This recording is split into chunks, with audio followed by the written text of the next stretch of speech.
অমর শিল্পী তুমি প্রিয় সাইদি, তোমাকে জানাই সালাম।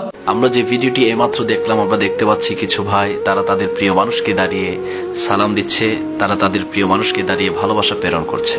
কিন্তু এতে কোনো আমাদের সমস্যা নাই, কোনো আপত্তি নাই। আমাদের আফসোস, আমাদের দুঃখ সেখানে যখন আমরা সরকারে কায়নাত ফখরে মওজুদাত নবী মুহাম্মদ রাসূলুল্লাহ সাল্লাল্লাহু তাআলা আলাইহি ওয়াসাল্লামের শানে আমরা যখন দাঁড়িয়ে আমাদের নবীকে ভালোবেসে আমরা যখন সালাতু সালাম দেই, মিলাদ কিয়াম করি, তখন এই সমস্ত কিছু ভাই আছে যারা আমাদেরকে বেদাতের ফতোয়া দেয়, শিরিকের ফতোয়া দেয়। তখন আমাদের বড় দুঃখ লাগে যে তারা না বুঝে তারা আমাদেরকে বেদাতি বলছে বা আমাদেরকে বিভিন্ন ধরনের ফতোয়া দিচ্ছে। তো আমি এই সমস্ত ভাইদেরকে বলবো, আপনাদের মাঝে এবং আমাদের মাঝে পার্থক্য হচ্ছে এতটুকু, আপনারা ব্যক্তিকে ভালোবাসেন আর আমরা রাসূল করিম সাল্লাল্লাহু আলাইহি সাল্লামকে ভালোবাসি।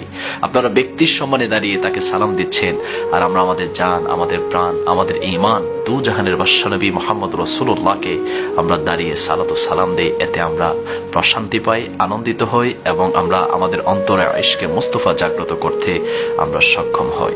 সুতরাং আমরা বলবো, আপনারা ব্যক্তিকে ভালোবেসে যান আর আমরা আমাদের নবীকে ভালোবেসে যাব কিয়ামত পর্যন্ত। আমরা যারা আহলে সুন্নাত ওয়াল জামাতের অনুসারী আছি, আমরা যারা নবীকে প্রাণ দিয়ে, জান দিয়ে, ঈমান দিয়ে ভালোবাসি, আমরা আমাদের নবীকে সালাতু সালাম দিয়ে যাব ইনশাআল্লাহ।